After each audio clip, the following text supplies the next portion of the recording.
Hey there, and welcome to Cookbook Divas. Today, introductions, am going to go over Jeremy Pang's School of Wok.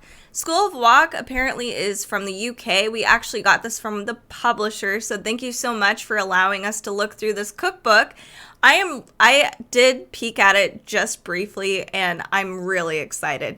I cannot wait to get a glimpse of basically some of these dishes that this school will go over and teach other students.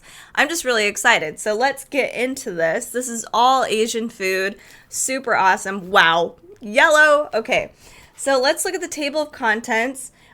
So Jeremy Pang is adorable. So that's awesome. All right. Ooh, I like this how it's divided. We have Chinese, Thai, Vietnamese, Singaporean and Malaysian together.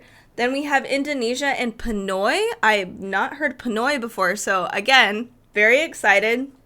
Then we have Korean and Japanese together. And then tasty sides is the very end. So in the introduction, they talk about a journey into flavor balancing, the wok clock. Wok's it all about. Heat and mastering a wok. I understand it's really... Wok cooking is very technical, so I'm looking forward to learning how to actually use my wok properly. I tend to overdo it. So let's look at some of these recipes. This is really cute design. I love these adorable illustrations throughout, but the actual food photography is beautiful. So let's look at some, I wonder, oh, they do. Okay, so if you are somebody that's really curious about woks, what specifically to get, and you're not really sure, they talk about that in this cookbook in more detail. So like a flat-based carbon steel wok. I'm so scared of using steel. I'm afraid I'm going to burn everything. But again, there is a purpose and a place for that. We have cast iron, non-stick wok, so lots of stuff, and how to maintain a wok. Perfect, because I need that. All right, so let's start off. We've got Chinese dishes. I love Chinese food. My only problem is that I'm gluten-free, so it's kind of hard to get Chinese food gluten-free. So we don't have food photography for every single dish, but that's okay. So this is dry fried Szechuan beef. That sounds really tasty. But let's go to one that actually has a picture. We have General Tso's chicken. They'll say on the top here, the prep time, the cook time, and how many people it serves. So this serves 2 people. We have here on the very top, why is General Tso so popular? I don't know if I thought General Tso's wasn't an authentically Chinese dish, but maybe I'm mistaken. I know it's very popular. I like it too. So we have on the left-hand side here, they've done a great job dividing up the ingredients so it's easy to kind of navigate. So we have like sauce here, marinade to serve, and then we have all the extra stuff that goes into General Tso's. Then we have a great step-by-step checklist, and then it has here build your wok clock. So that's interesting. So I'm not seeing here any substitutions so far. Just a note, these are all of the measurements are done in grams usually, or fluid ounces or milliliters. So if you are American, this might be a little difficult. It shouldn't be that hard to translate each of those. But just a note, because this is a cookbook from the UK. All right, moving on. So we have chili oil noodles. Oh, I might have to make that this weekend. And it's really easy. This is like a 15-minute dish to make, and it's perfect. It serves 2. So if you're a couple or you've got roommates, this would be a really fun little cookbook to have. We've got Peking Mandarin pork. Super yummy. All right, let's move on to Thai. I love Thai. I love all this food. But I'm really looking forward to Thai food. It's one of my favorites. Ooh, perfect. So he's listed off curry paste. So you can make your own without having to go to the grocery store. And I'm sure there's so much flavor in these Thai curry paste. So he does provide a red, green, and yellow. Very cool. Let's see. We have the classic pad Thai. So I usually, any sort of Thai cookbook I find, I usually do try to cook pad Thai first because I want to see how authentic it is.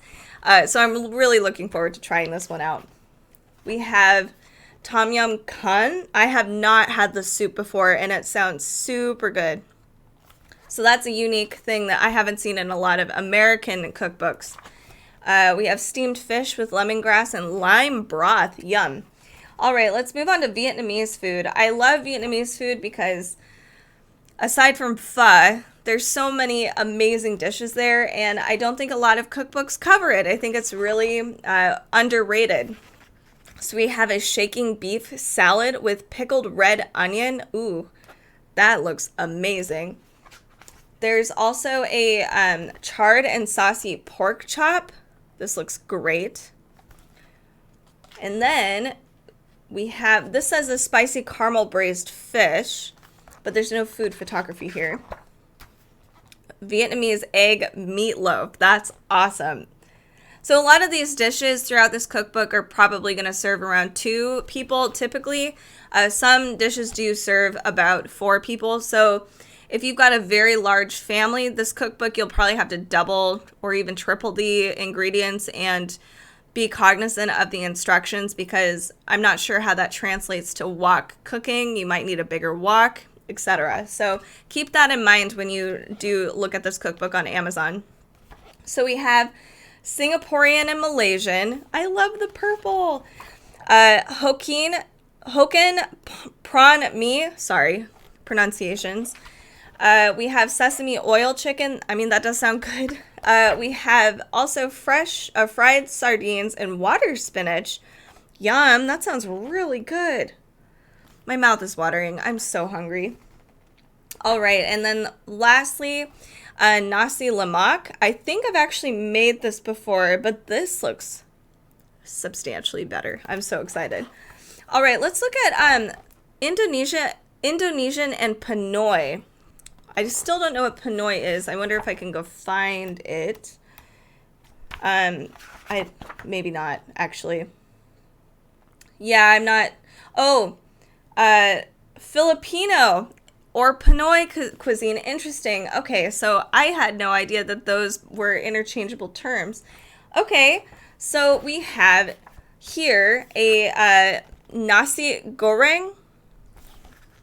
That looks good. Ben's spicy fried chicken. Oh, I love spicy fried chicken. So good. Ooh, sambal prawns. Or sambal prawns, sorry. That's awesome. And this is actually quite easy to make. And then we also have, breakfast style beef tapa. And I know this is a Filipino dish. Pinoy, perfect. And then lastly, let's see, we've got the Japanese and Korean dishes. Kimchi fried rice. I make this almost once a week because I love kimchi, so I'm excited to actually follow an actual cookbook and see what the flavor differences are. Teriyaki sesame salmon. There's also a quick vegan ramen. That's exciting. Very cool. And then we have a yasai yaki udon. Yum. I miss Japan. I went to Japan and it was some of my favorite foods. So this cookbook is amazing. There's 80 recipes in total in here. If you're somebody that loves Asian cuisine and likes to experiment and wants to learn more about it, this is a really great cookbook. It's very educational, especially if you aren't familiar with cooking with a wok, or if you're a newbie cooking with a wok, or experience. This has a lot of really amazing, cool information. So I highly recommend Jeremy Pang's School of Wok. And lots of these recipes are very easy and approachable. So I definitely recommend it. Go check it out on Amazon or wherever you'd like. Thank you guys so much for watching this video. For more content, cookbook stuff, you can check us out on Instagram, Facebook, Pinterest. We also have a podcast at Cookbook Divas. I had to think about all the things that we were doing. We were doing so many things. We also have an Amazon influencer account, so come check us out there. We are going to be doing way more live videos, so if that's something that interests you and you use a lot of Amazon, definitely subscribe over there. If you guys enjoy our videos, make sure to comment, like, and subscribe down below. It means a whole lot to us. It's a great support. If there's cookbooks you want us to go over, make sure to comment below. We'd love to do it for you. Thank you guys again for watching this video. It's so appreciated. We will see you guys next time.